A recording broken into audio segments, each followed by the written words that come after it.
That door, just a small door made of ancient oak, hidden in a corner of the majestic Theodosian walls. It wasn't the main bastion, nor was it the emperor's majestic golden gate. Yet, at dawn on May 29, 1453, the gate, known as the Kirkoporta, had been forgotten to be locked.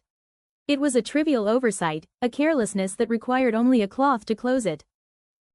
Outside, Sultan Mehmed II's troops, desperate to face Constantinople's impenetrable defenses, searched for the slightest opening.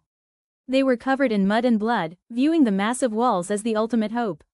Then, they saw it, the gap. A few Turkish soldiers slipped through the Kirkoporta, planting a flag on a nearby tower.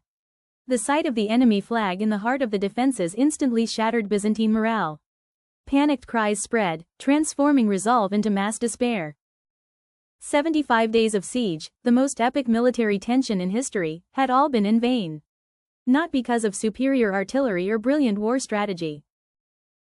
The legendary collapse of the Eastern Roman Empire, which lasted 1,000 years, actually started with the carelessness of a Genoese mercenary who forgot to move the lock bar before going to bed. That's the end of the story. A small mistake that destroyed the world's greatest